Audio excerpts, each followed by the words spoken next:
getting clients is one thing. Keeping clients is an entirely different ball game. And if you don't have this skill set as a trainer, as a coach, as an entrepreneur in terms of retaining your clients, you are limiting your impact financially, one, but you're also limiting your impact to affect your clients in a long-term scenario. Today, I got a coach with me. This is the second time. This is Madison the Red, because your hair is different. If you look back on the past video, it's blonde. She's red today, so she's fiercey today. And Feisty. I wanted to bring her in because, one, she statistically has one of the larger retention rates in terms of being a trainer. And I think it's not only just important if you guys are a trainer, this does directly impact you. If you're a coach, it does directly impact you. But I think retaining also has a lot to do with relationships. So if you're trying to retain your own relationship, I think this is a great podcast / masterclass / conversation that we're about to have that's going to potentially help you in this segment. So Madison, welcome. Number 2. And this is your last one.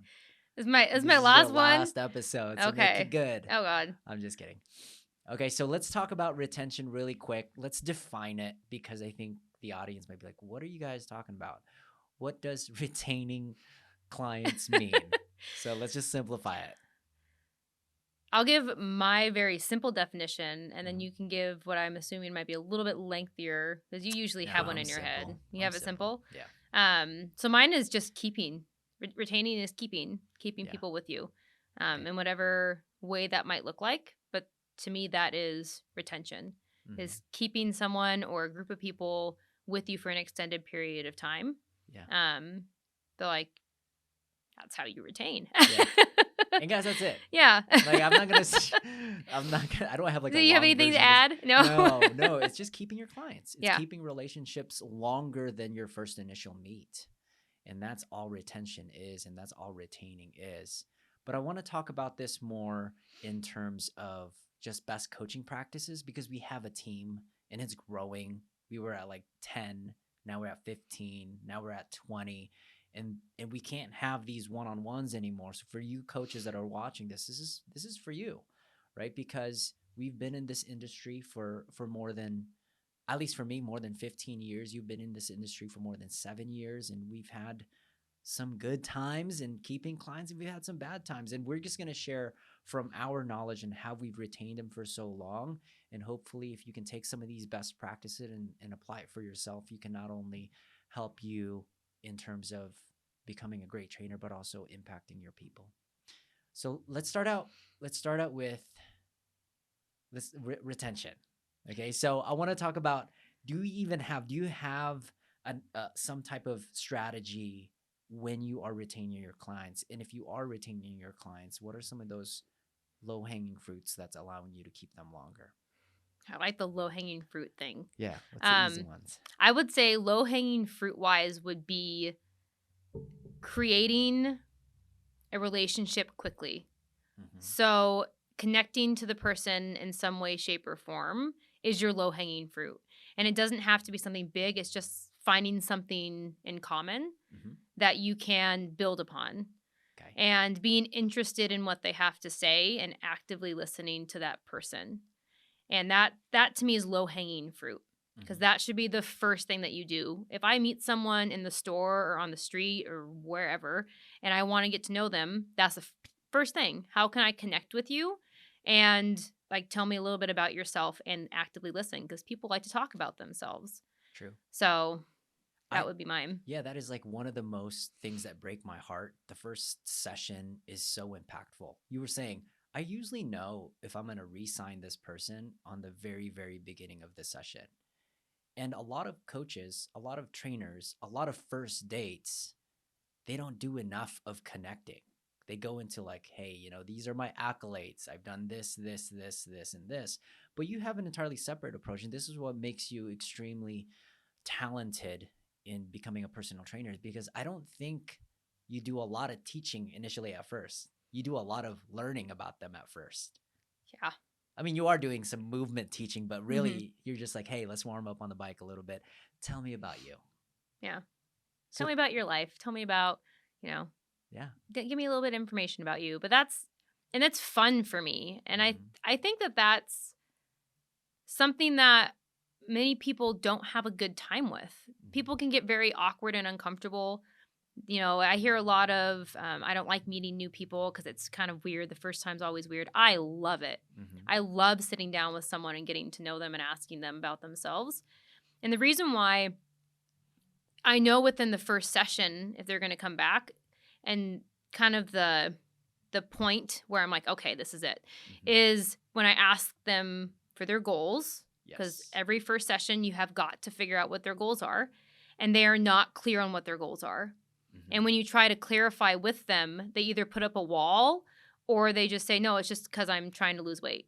Okay, let's slam on that real quick. Yeah. How important is it to find a goal for you to increase your retention rate? Like 90%, 100%. You're not going to keep someone if they don't have a goal. You're just not. You might have them for the first 36 sessions, Mm-hmm. but they're not going to re-sign because there's just no, at one point in the sessions, what I've noticed that tends to be realized is, why am I here? Mm-hmm. And if it's not for a goal that they have in mind or for a specific reason, Mm-hmm.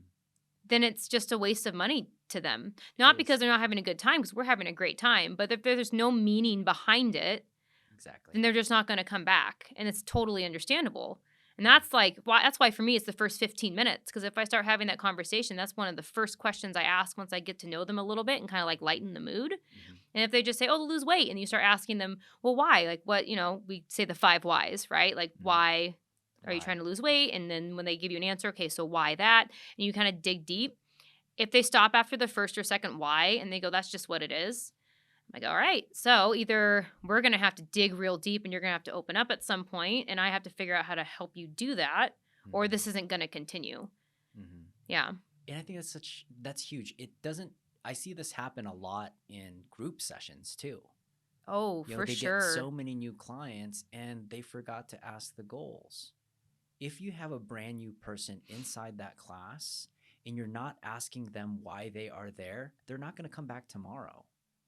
I see this all the time and it breaks my heart. I see subs subbing and I'm like, how did you not ask all of them? There's only 5. If I'm a sub and I'm coming into these classes, I'm asking every single person, especially if I don't know. Some of them I do know. Like, oh, is it still the same goal, Madison? And you're like, yeah, it's still the same goal. Perfect. I'm going to coach you that way. So having a goal also gives you the ability to how to craft your sessions, how to craft your interactions. Because I would coach someone entirely differently if they were like, I have a wedding in 30 days, or like, Royce, I just want to live for a long time. Yeah. It's entirely different, because if I coach you the way, if you want to live for a long time, but I'm coaching you from a perspective of, I have 30 days to get this person in shape, chances are they're not going to have a good time, because that level of sustainability at that time domain is going to push somebody out really, really, really quick. So it's important. I love how you touch that up. Don't pass go if you don't know what their goals are. Yeah. I want to ask you this second level, because I feel like a lot of times, I think we've had this conversation. You're like, did you ask them what they did for a living? And I think I was so bad at that for the longest time. Because why do you think people have a problem asking that initially at first? Because I think at least for me, for a while, I was like, it's invading their privacy. I agree. I mean, to me, it's almost okay. Not to the extent, but in the beginning, it feels like this. It's like asking how much someone makes, right? You just stay away from that topic. You don't want to be asking those questions because it feels like you're invading people's privacy. And so I think that's one of the reasons. Yeah. That was one of the reasons you told me. It was like, I'm not going to ask that, because it was like, wait. But how do you know what environment they're in? Are they sitting down for 8 hours out of the day? Or are they a construction worker where they're spending all their time working out? So there's that big notion that a lot of people won't ask that, because inevitably you're trying to see how much money they make. But if you just shift in, like, what environment are they in? And I want to serve them at the highest ability. Like, that's where people don't understand where that question comes from. And even now when I do that, there are times where I feel almost like a block with someone and I haven't opened that door yet. So instead of asking them outright, what do you do? I'll instead ask them, what is your job like? Are you sitting a lot? Are you standing a lot? Do you Mm, walk around? Are you pretty active? So instead of asking them specifically for their job, I ask them those questions. And usually yeah, by the time I'm done asking those questions, they'll just tell me. So beautiful. then I don't even have to ask and they just feel more comfortable telling me. So if Mhm. you're uncomfortable doing that, that's a great way that you can find Yeah, out what someone does for work. there's a little nugget for you guys to do.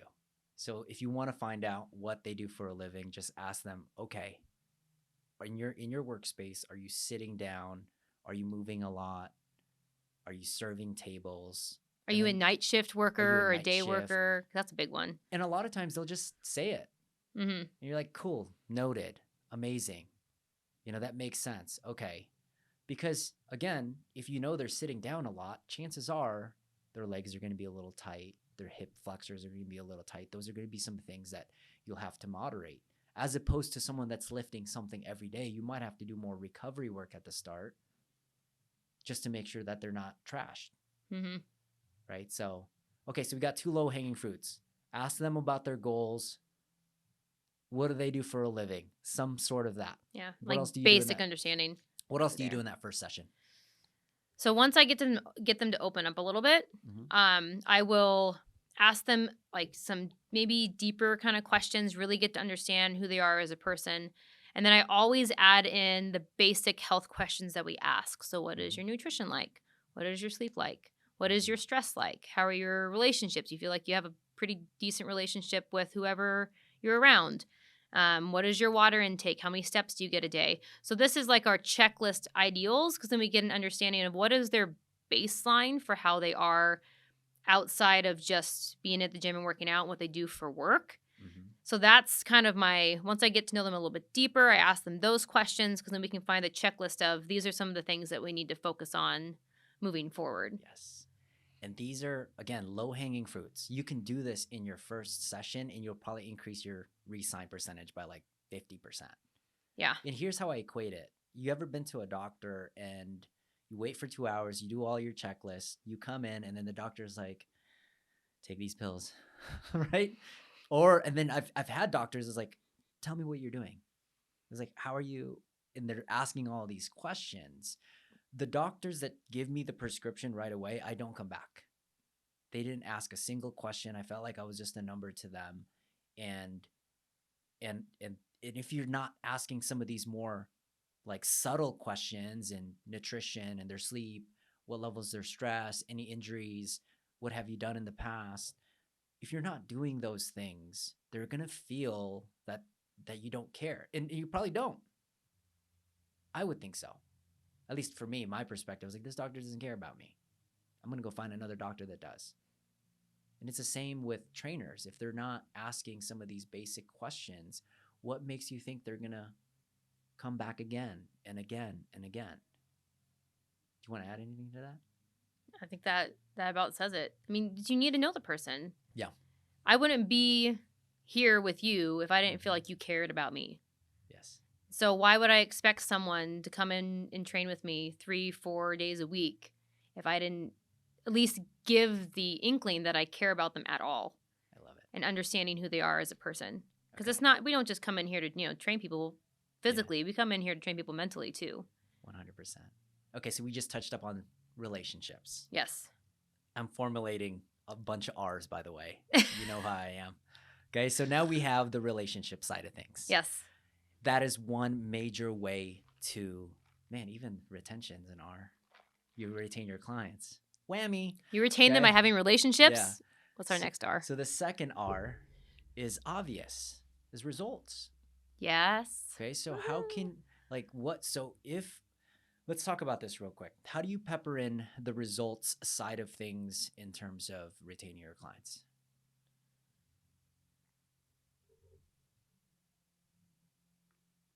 So I'm going to have you answer that question first because Mm-hmm.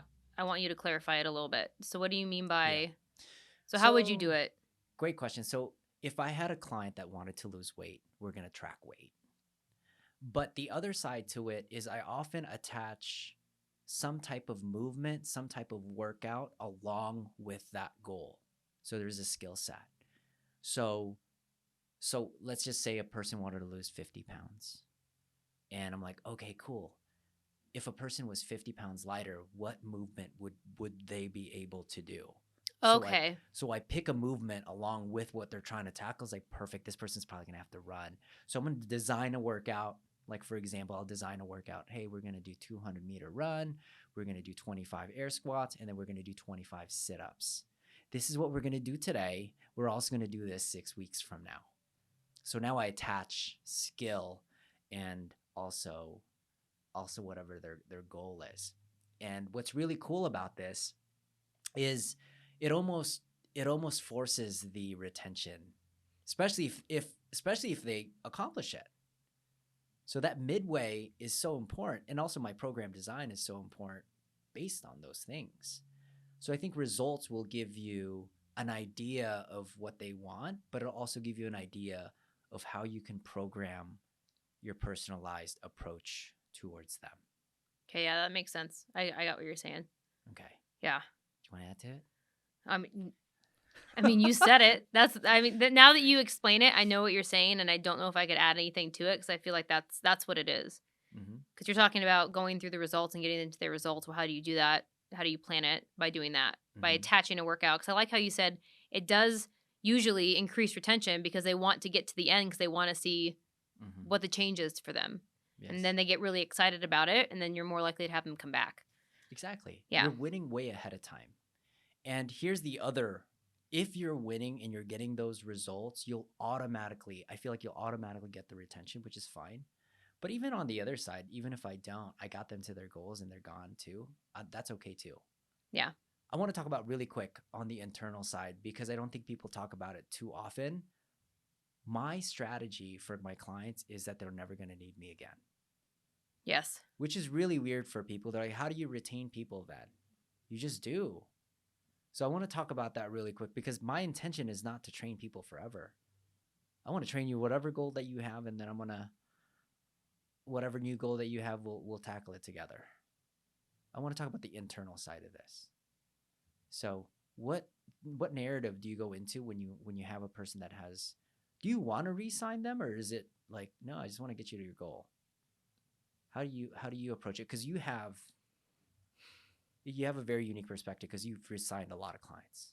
What's your narrative going into these relationships?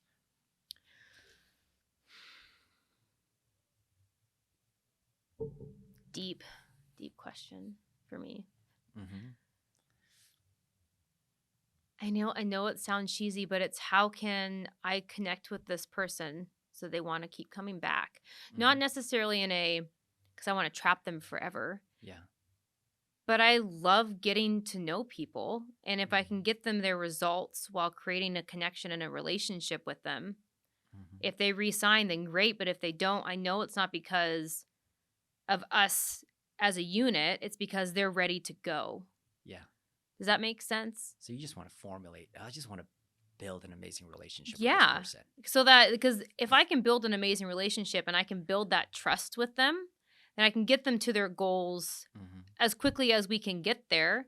They'll see them, but then the re-sign doesn't come because of just the results. It's because they genuinely enjoy being around me, and I genuinely enjoy being around them. Yeah. So yeah, I don't want to keep them forever. I think that should be everyone's mindset going into it. I don't go into it being like, how can I keep them there forever mine? They're trapped forever. But it's how can I cultivate a relationship that until they're ready to go, they want to stay. So then that kind of builds off of, we can get you to your next goal. So, because I think we talked about this last time about the idea of once you get them to a result, usually they'll re-sign because then we have another goal that we can get to. It just moves, yeah. Yeah, and that is totally fine, and I love that. But then we can also have the idea of getting them to the point where they now feel like they can do it on their own. It's almost like, the birds leaving the nest kind of thing. And so then you feel like you've really, cultivated a great relationship. You're leaving on great terms because you feel like that you have come together to get to this goal. So now they can go and they can do it on their own. I want to highlight what you just did there because I think this is what makes you special. you build a relationship so strong that they just like, I just want to build this relationship so strong that they can just come back tomorrow. Yeah. If they can just come back tomorrow. And then you build this momentum, because in order for them to get results, they have to want to come back. And that deep relationship root is what's creating the consistency. And it's so important because you do that all the time. You're like, how can they just like, I'm just going to give them just enough that they want to come back tomorrow, which is huge. So here's another part that I think that a lot of trainers get scared of, because I used to be scared of this. I've been doing this for 15 and I still get scared of it. But then I look back, I have my own goals. And here's the thing, every time I achieve my goal, what happens again? Like there's a new goal. So we have this fear that if we got them to their goal, they're going to leave me. But if they're anything like you, or if they're just a human being with a pulse, a heart, and a brain, they'll have another one. Mm-hmm. I guarantee you it. I think trainers oftentimes lose the fact that they're the same as you are. Because every time you got to a goal, do you just quit? Or do you just like, I'm good?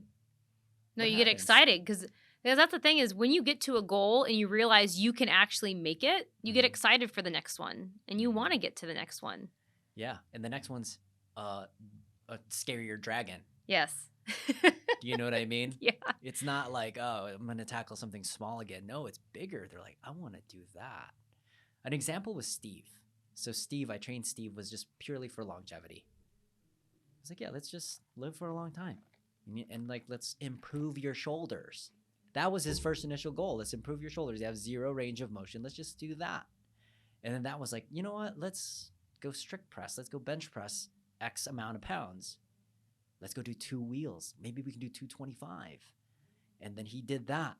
But this long relationship eventually stemmed into him competing at the highest level, which was stressful and damaging in its own way because it's very competitive.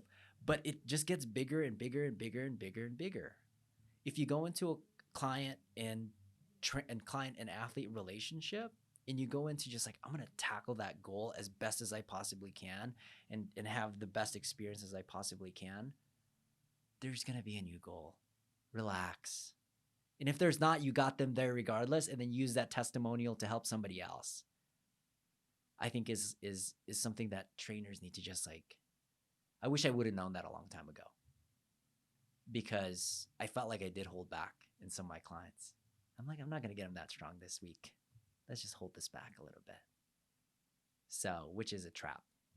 Well, I think that's honestly where my weakness is, in a sense of I am very good at building relationships. That is a strength of mine because I legitimately love humans. Mm-hmm.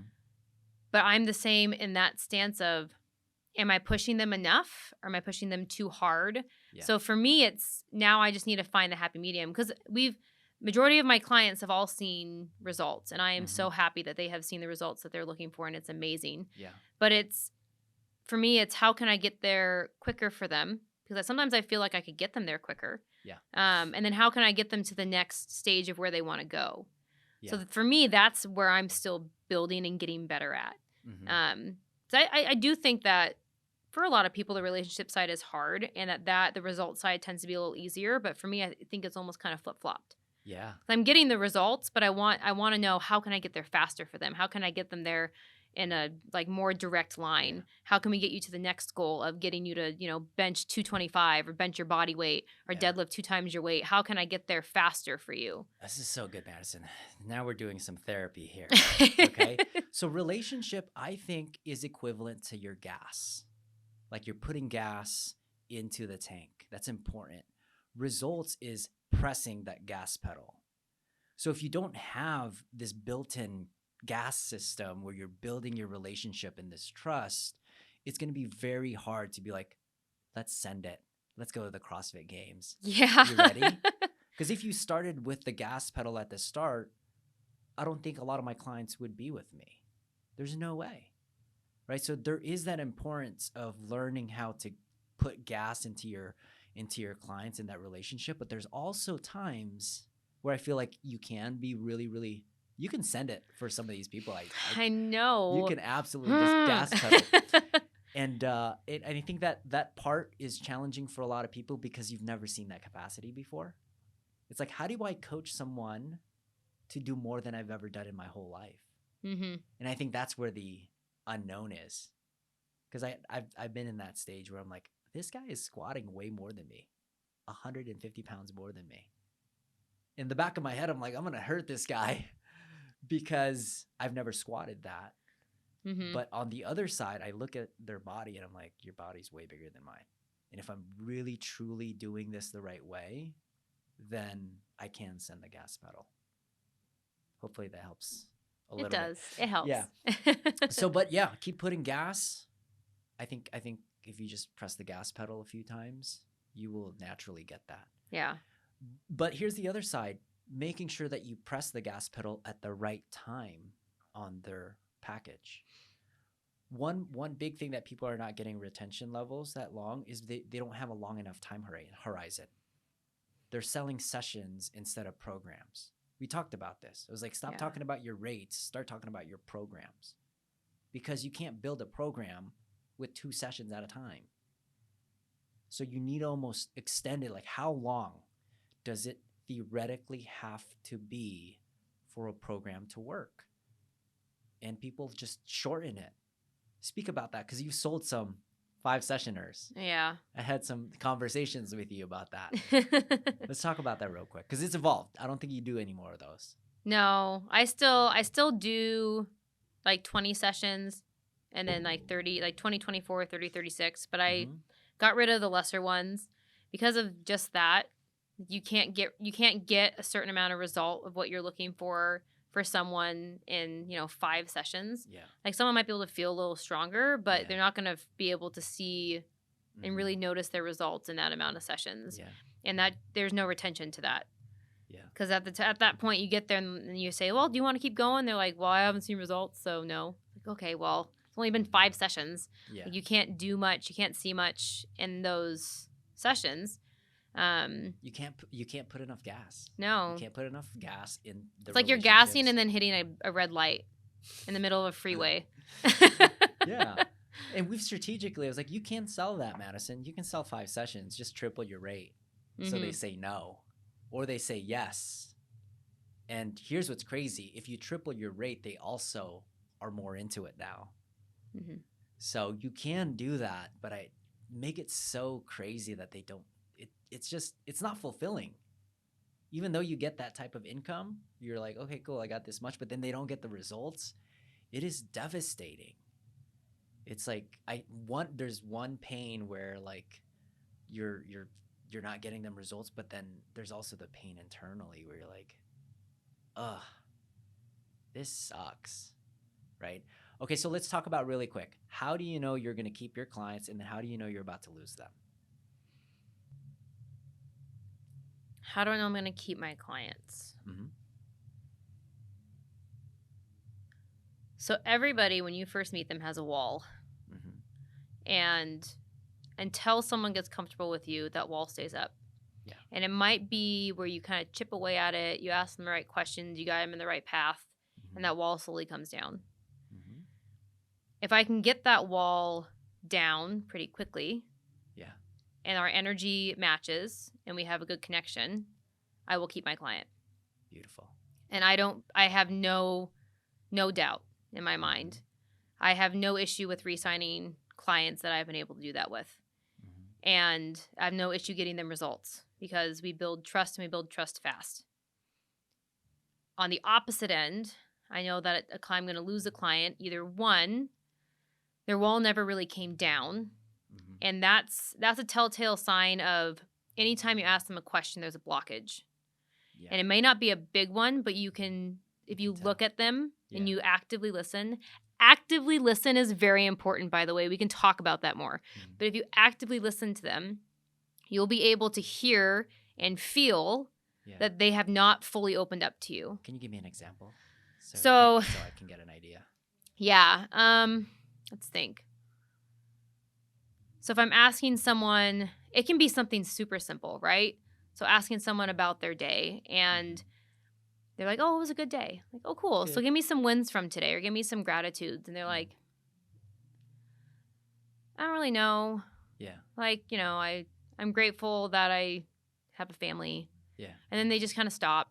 And you're like, okay. So they're not really comfortable sharing anything in that stance, right? 100%. So that's a small build of the wall, number one. Mm-hmm. Another one could be if you can tell that they're kind of off. You're like, how was your day? Oh, it was fine. Yeah. Like, you doing okay? Like, oh, something happened, but whatever. I don't really want to talk about it. That's build wall number two. Mm-hmm. Right. And it could be because of me. It could be maybe something, the way that I'm asking something or whatever. Mm-hmm. But as soon as they start blocking off your questions and they don't want to open up to you about things, because the hardest part about training is being able to understand that if you want to get someone to their results, you have to break the wall down. Yeah. You cannot allow them to keep the wall up. You can't. Yeah. Because as much as we like to think that everything we do, like I said earlier, is only physical, it's not. Mm-hmm. If you want to get results, you have to be mentally a part of that person's life and understand their emotions, their mentality, who they are as a person internally, so you can help guide them if they need to get through things. Listen, if you're trying to lose weight, but you're just frustrated because you just can't seem to see any results, we would love to help you out. Now, we've been helping thousands of our athletes over the course of a decade by crafting personalized programs that are not only sustainable, but also effective.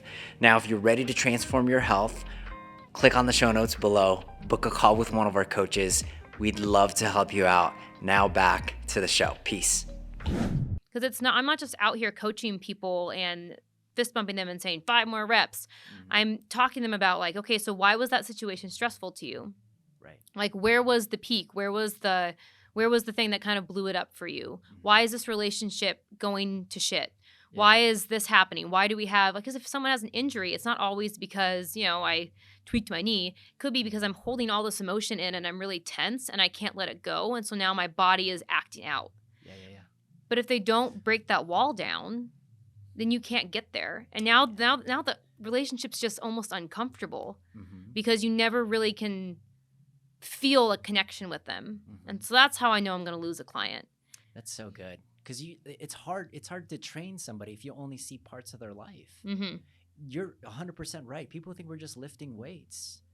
People have different seasons in their life. And it might just be like, hey, let's just keep you stress-free. Like, if they're extremely stressed, I'm not going to make another stressful workout on there. I was like, dude, let's just sweat. Let's sweat. Let's just like burn some calories, burn some steam off. And that's important to know. If the client is not saying some of those things, it's like, I can only train you with one hand. Yeah. And it breaks my heart. And some people are just not comfortable with that just yet. And that's fine. I think there's 2 parts to it. It could be the practitioner not explaining it. But that's like, what makes you really good at getting that out of people is because you're open yourself. And I think that's where it comes down to it. If you're blocked in and you're not able to share in a like safe way, then they won't do it as well. Right? So I think that's what you do really, really, really well at. And finding that balance too can be destructive too, because you can't just be telling all your emotions. It's like, no, this is not my therapy. Mm-hmm. This is your therapy. Yeah. You can explain maybe one thing that you've overcame and what you're still grateful for. So how do you balance that? Because I think we can get into those moments where you're just unloading on your client about your life. How do you pull back and just kind of find that balance? So first off, it's all about them. Mm-hmm. So if they say something to me and I can connect, the first thing I'll say is, I have a story where it's similar. Is it okay if I tell you it? Okay. Right. So I give them the option. And if they're not in the mood for it, I've had people say, not right now. And I'm like, that's totally fine.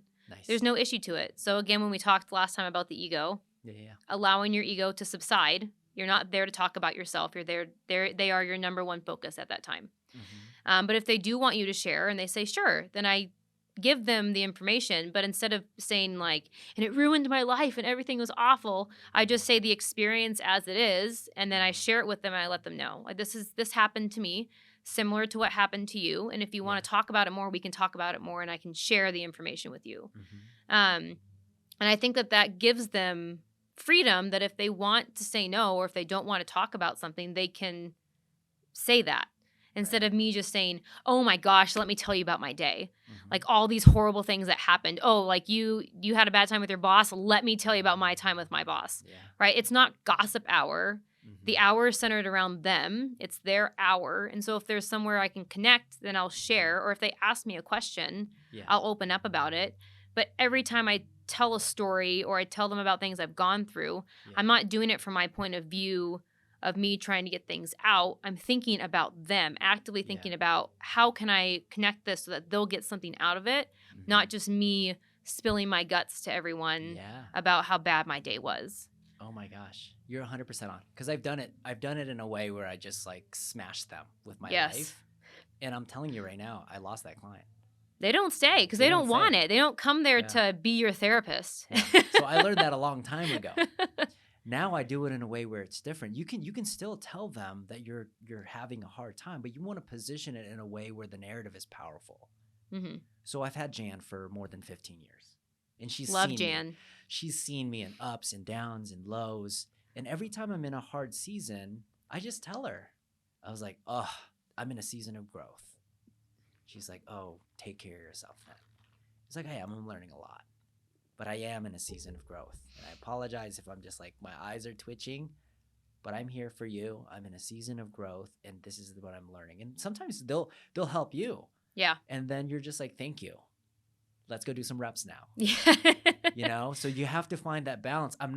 I feel like some trainers hold it back and they don't tell anyone, but your clients can know you're in a bad season. Oh my gosh, they know. It's like how I know or you know that our energies are off, right? We had a hard conversation the other day, guys, and he knew that there was something else that was going on that was wrong. You can read that on me, just like I can read it on you. Your clients know if you come in and you're not in a great mood. And you don't have to make a big deal of it. You can just say, like, hey, I didn't get a lot of sleep. I'm feeling really worn out. So I apologize if I feel a little spacey, but I'm here with you, I promise. Yeah. So then they're aware. And you're not trying to lie to them or hide it or block it out. But you also don't have to come in and be like, it was such a rough night. I didn't get any sleep. I am miserable. Because then the person's like, well, then why are we here? Why didn't you just call and say, hey, I can't come in today? Yeah. Like, why did we even show up? Yeah. So. Yeah, and part of the existential crisis is you're like, oh, but then you would be disappointed that I had to call off. But no one wants your half cup. Yeah, no one wants an asshole. Yeah. What do you call it? No one wants like the sippy part of you. Yeah. Right? That's backwash. No one wants backwash. People want like the full you. And I think it's so important to just be okay with that. Like, dude, I'm really sick today. Like, I have to call the day off. Can we reschedule for tomorrow? And just, I think that's. Well, and making it about them. Like, I'm not saying, like, if you're sick, it's not about you. But if you're not feeling good, instead of just saying, hey, I'm not feeling good, I'm going to cancel, it's, hey, I'm not feeling good, you're not going to get full me today. And I want to make sure that when I'm with you, I'm fully with you. So is it okay if we reschedule? And then, bam, you get re-signs from that. Yeah. This person wants the full version of you, not half. Right? They're there. A lot of times, your clients are broken. Two broken people can't fix it. No, and they understand if you have a broken day. Exactly. As long as you're honest with them. Yeah. That's all it is. Okay, so let's talk about, one of the other retention things that we do, and we're very habitual both in group and personal, is feedback. How often are you asking for feedback in your relationship? I should be doing it more. I think if I was to say on average, once to twice a week. Jesus. In total. That's a lot. But not like every client. Okay. Like in total, once or twice a week, I'll ask a single client for some feedback on something. And if you say it in a sense of how often are you asking for feedback, like how are you feeling, how are you doing, like 500 times during a session, I'm pretty sure my clients hate me in a sense of I always ask, like, are you doing okay? Is everything okay? Yeah. I say that so much. And sometimes they're like, yes, I'm fine. Why do you have to keep asking me how I'm doing? I'm like, because your energy just feels off. Right. So like little feedback, things like that, but big feedbacks, I would say probably once or twice a week in total. So if I have, like right now I have 10 or 11 clients, probably ask one of them a week for like some legitimate feedback in our sessions. That's so good. Feedback is oxygen. And if you don't have a cadence for feedback, you are going to be losing them a bunch. I'm going to share some of my top ones, my top times where you can get feedback. Number one, you can get them halfway through. Like a real honest representation of feedback. And you got to do it in a way where it's positioned to serve them at the highest level. So one of the biggest places where I ask for feedback is midway. How am I doing? I was like, am I harassing you too much? Am I pushing you too hard? Am I pushing you too little? What other things would you like to see inside our session? Because I want to make sure we're doing that. Do you feel like you're making progress towards your results? And if not, like, what areas can we improve for this to actually occur? So that midway section is so important to ask for feedback. But also I agree, like inside the sessions, after the session, you're like, dude, that movement I showed you, that modification, was it all right? I think you can't overdo it, but then it's good to just really, because if you're getting feedback, you can get better the next session. Most trainers, and I've seen this in the 20 when I was in global gyms, they'll ask for feedback at the end, and it's too late. It's 12 weeks in, you're gonna ask a session on the last re-sign. How did I do as a trainer? It was like at the re-sign. It's like, okay, now that's a little, I'm looking, now I'm digging. How did I do? Yeah. Do you want to re-sign?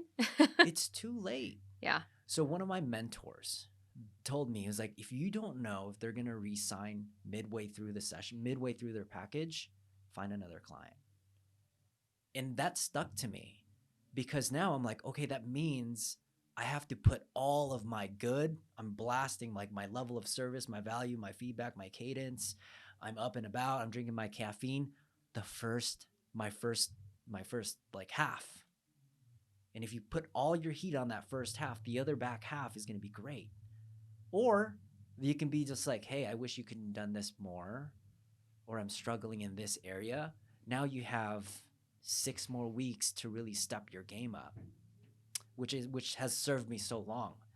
Matt, we were talking about this, how many clients I've had over the course of 10 years, less than 29, which is hard to believe. And here's what's also crazy. Most of them are still with me. And trainers think they have to have hundreds and hundreds of clients. You only need 6.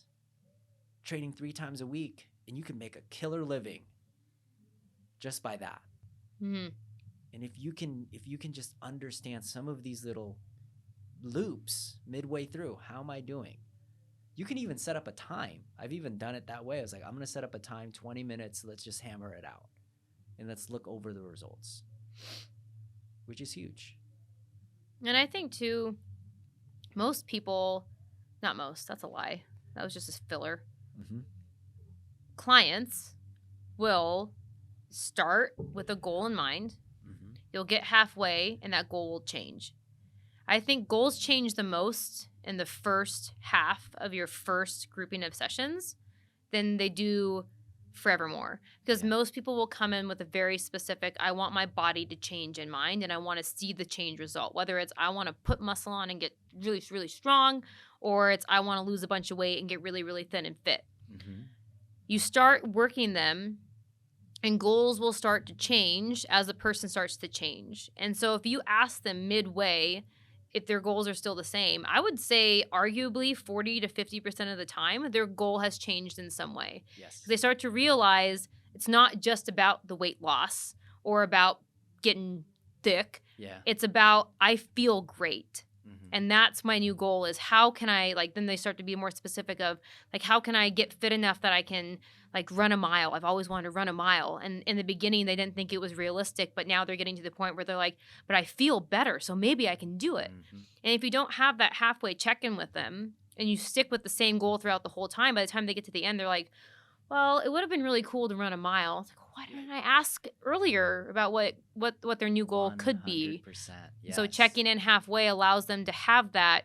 Do I need to switch something up? Did I realize that when I came in here and I'd never lifted weight in my life, that all I wanted to do was lose weight? Mm-hmm. But now I'm realizing, what are all these other things that I could do? And it's not just about the weight loss.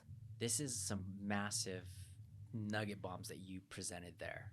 Because people don't realize 6 weeks into it or halfway through, they have a brand new client and they didn't even realize it.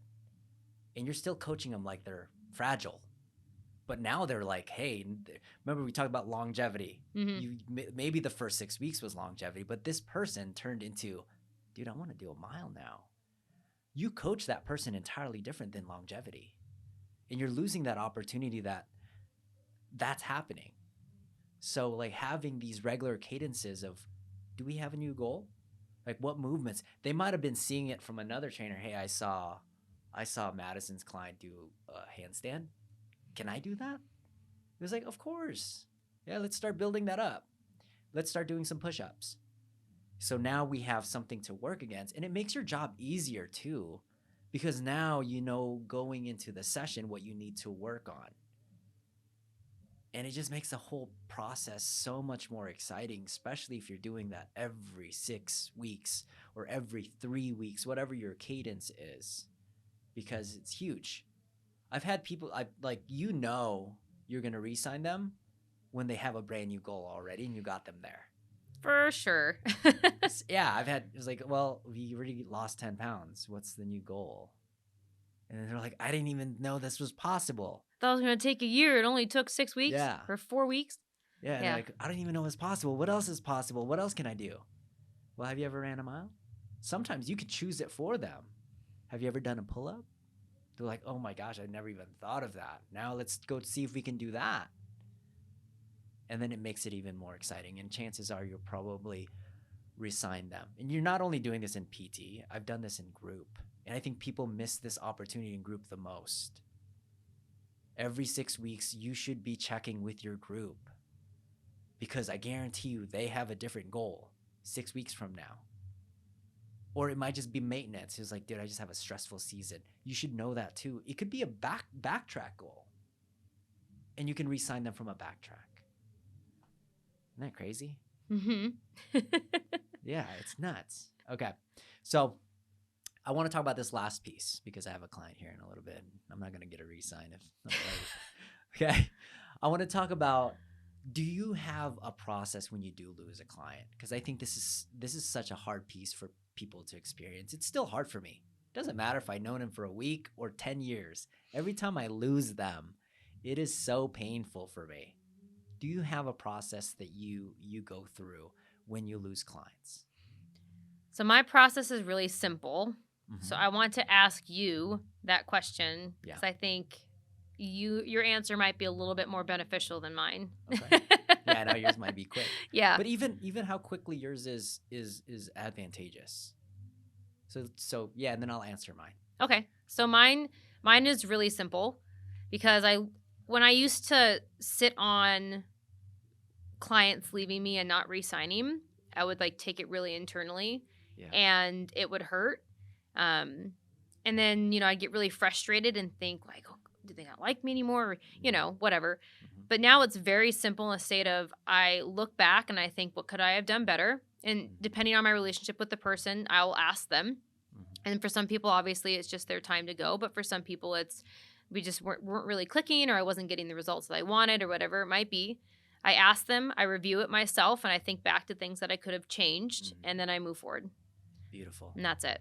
And that's going to serve you really well because I've seen you dwell in the past. Yeah. Where you lost a client and then you wouldn't even go out there for like 6 months. I was like, Madison. And I feel like I can't get anyone else. Like, I'm just going to fail everybody that I signed, so I don't want anyone new. And it was bad. Yeah. So that works really well, especially if you're not used to handling the rejection just yet. Like, move on.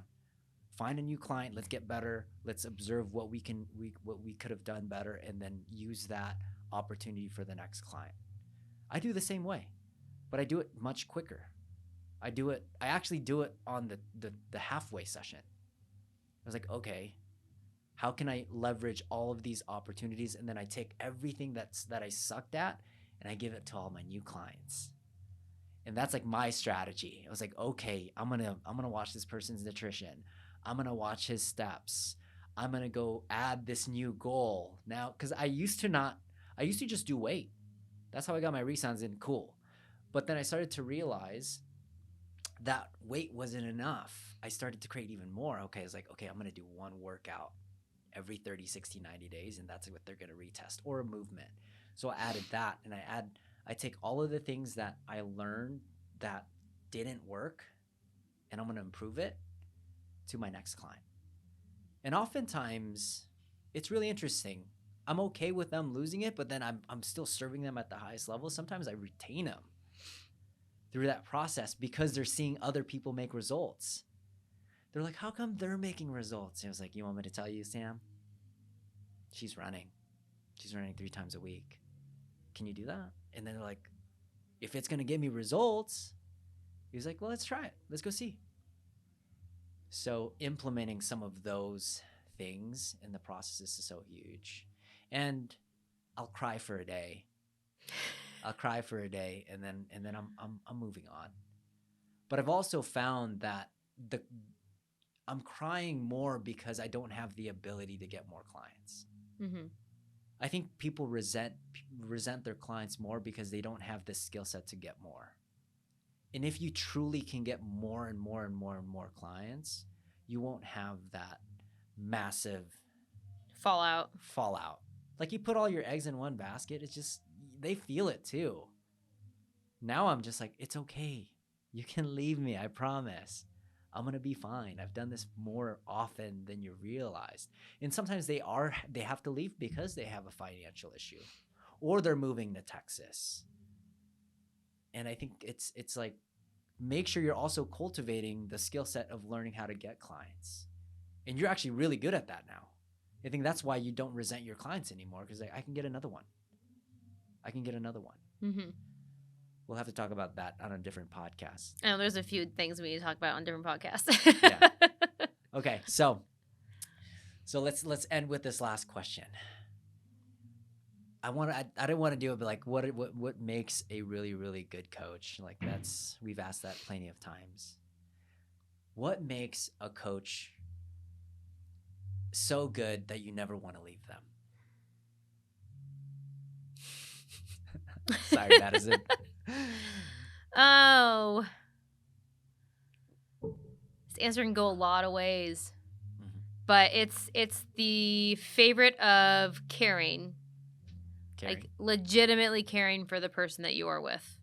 Okay. And if I feel like I am cared for, then I'm not going to leave. It's the relationship side of this. Yeah.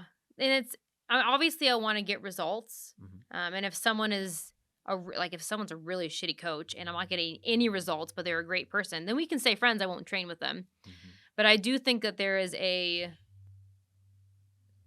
something about having a legitimate connection with the people that you work with mm-hmm. that creates a space where you feel like you are taken care of, that there's always going to be honesty, that you can trust the person that you're around. And if you get the results, you should, right? You should be getting the results that you're getting. And that just puts it into a different space. And then you enjoy coming in and being around that person. You're not coming in and, punishing yourself or feeling like you're just in there for the money that you're paying. Yeah. Now it's a legitimate, I care about you and I'm going to get you to where you need to go. Mm-hmm. Just trust me and we will do this together. How do you know they really care at a high level? What are like some little actions they do to you? Like, this guy actually really cares, or this girl actually really cares about me. I would say the active listening thing. And someone's active listening if when they respond with the knowledge of everything that you just said. Mm-hmm. So if I'm talking with you and we're having a conversation and I'm telling you about my day mm-hmm. and you respond with basically a summary of the things that I just told you, and then you may ask me another question, that's active listening. And then when I leave the next day, you'll text me and you'll say, hey, just checking because yesterday you said that this was happening today. Like, how was your appointment or how was this? Then I know that you are actually listening and you care enough to remember mm-hmm. and to check in with me. So that's, I think, another like what we call a low-hanging fruit, and to show that you care with someone. Yes. But that would be a green flag for me in a training relationship or in a coaching relationship with someone. You just touched up on the last thing that I almost forgot. So the first one was relationships. Yeah. The second one was results. The last one is reaching back out. Look at you with your 3 R's. Yeah, I know. I had it in my mind. But then the reach is so important. Reaching back out and actually listening. Because you can do this the wrong way too. They can tell you something really, really powerful and then you forgot about it and you're screwed. Right? But then relaying it back immediately is important, but also relaying back the second session, the third session, 4 hours after their session. Like, those are some huge little nuggets. I was like, thank you for sharing that, by the way. And man, it really got me to think. And sometimes you just have to text them just like that. Yeah. The reach back out component will actually retain your clients because you actually do care. You're spending time outside that hour thinking about whatever their issue was, and then you're formulating some type of solution, or maybe you're just there to listen. Hey, I appreciate you sharing that today. Mm-hmm. Now I know a little bit more about you. Yeah, because not everybody wants feedback on things. Mm-hmm. I mean, that's a whole another story in of itself. Mm-hmm. But any relationship with any male and female, you know that when the female has to dump something, that the male, you got to shut up and let her do it. You can't be trying to solve her problems. And sometimes you'll have clients that have that, and they're not looking for you to answer. And that's why the whole idea of active listening is really important, because if someone doesn't want your opinion, you have to just be able to be there and be with them. To lead back to our last conversation with the energy and giving them energy while they're trying to sort out whatever they're going through, but you're not speaking anything. You're just being there for them and giving them the space they need to go through it. And then checking back in with them later to let them know, hey, I heard you, and I just want you to know that I'm here for you. Powerful. Okay. There's a circle. Okay. It's a really cute circle. It's a pie chart. It's a pie chart circle. Okay, we have a pie chart. Okay, so one of the pie charts is relationships. Mm-hmm. Another segment of it is results, and then another segment of it is reaching out. Give me the percentages. Oh, God, I knew you were going to say that. I would say...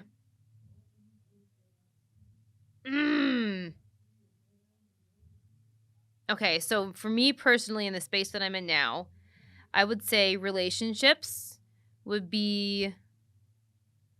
You guys should be writing this down, by like the way. 35 to 40%. Dang, I thought it would be higher for you, but okay. I was going to say 50, but I do think the other ones are also important. So I'll say 40% for relationships. I think relationship is 40%, so I have 60% to play with. Mm-hmm. Results would be, I would probably say another 40%, and then the reaching out would be 20%. That's good. Yeah. Mine is probably 50, 30, 20. Like that. 50% relationships, 30% results, 20% reaching back out. Or you can probably do 25 for that. Yeah. So the reason why I did that, guys, so for those of you guys that are listening to this, you're really strong in one of those areas. You might be really result-oriented, and that's where you gain your practicalities, and you know exactly how to get there, but you have no skills in building relationships. So instead of getting another certification, you should go read a book on how to build relationships, how to build connection, because that's only going to make you more impactful. Yeah. Or it could be your reach out game. You just don't reach out at all. You might be good at those things, and that thing might not even be existent. And if you just applied that reaching out protocol, just like, I'm just going to text my clients once a week, 3 times a week. Sometimes that's their most favorite components of training, not in the hour. I'm just so happy you texted me on Saturday about have a nice day, because I had a burger in my hand. And that little text message prevented me from having that burger in my mouth. And now they're getting results because you're constantly thinking about them. You are really, really powerful on the relationship game, for sure. For those of you guys that are practitioners, coaches, even teachers, I think, right? You're retaining. Yes. You're retaining people. Yeah. Okay. Like what? You're retaining attention, because you always have a certain amount of people in your class, but you're retaining the attention of the people that are in your class as a teacher. I've had classes where I slept all the way through, and I've had some teachers and professors where I'm all in. But I'm thinking back, it's like these guys follow back up. Hey, how was that? How was that? Mm-hmm. How was that sports? Did you score a lot of points? And you're like, yeah, I did. They know about my basketball game. Cool. Did you do your homework? I was like, yeah, I did. So there's these components: reaching out, results, relationships. What do you suck at? Fix one of those things. Watch your attention levels grow. Yeah. And I will say, like, one thing that's really big for me is I'm a tactile learner. Mm-hmm. And so if you're like me and you are a tactile learner, the best way that you can learn is find someone that's really good at it and work with them for a little while. Because then you can learn in a more an actual life way on how to use something. Because as much as I love books and I love listening to podcasts, if I don't use something actively, then I'm not going, I don't know how to use it. Yeah, I don't remember it. I don't know how to use it. It doesn't come well to me. But if I work with you, like shadow you or ask you questions, and you help me and guide me to get there and say like, hey, next time you're training, do this. Try this out and see how it goes and let me know. Yeah. Then I feel like now I have someone to feed off of and learn from. Yes. So if you're not good at results, find someone that's really good at results and ask them how they get the results. Yes. If you're not good at relationships, ask someone that's really good at the relationships. How do you do that? And I think that's a very powerful way, because not just, you're also building a relationship with the person you're talking to, but now you're getting real life experience and you're not just getting it from a book. I mean, if you learn that way, do it. But if you're like me and you need the action of it, then find someone that you can learn from and learn from them directly. 100%. That was one of those things for you. You're like, I'm not a good trainer yet. Go ask 5 people to train. You'll know if you're a good trainer or not. And then we'll start teaching you how to do things. Yeah. And then I worked with, I talked with Mike about his training, and I talked with Keith about his training. And I actually worked with Keith and shadowed him a little bit, and he trained me. Really good at to show me the information. So that's, you have people around you that can help you. Just be willing to ask. And you'd be surprised at how many people actually want to share what their knowledge is so they can help you get better. I love it. That was another nugget bomb. Drop your ego, drop your pride, ask for help, and then learn from them. And they also love it too. People love sharing what they know. You just got to ask them. If you never ask, then you'll never know. Okay. Beautiful. All right, Madison, where can they find you? Redhead Insta. I know. Redhead spicy white girl. No. Okay. Instagram, Belmondo Lifestyle. Okay. And that's what I have right now. Cool. Because I'm vetoing Facebook because they were mean to me. So just Instagram. So guys, if you guys like it, make sure to share it with someone, especially if you're a coach that's trying to improve someone else's retention levels, because this is the name of the game. If you don't want to learn how to sell whatsoever, you have a bad taste about it, learn how to do this. You don't have to sell at all, because that's kind of how my first 10 years in business was. Very hard to scale though. Yeah. So I'll see you guys later. Peace out.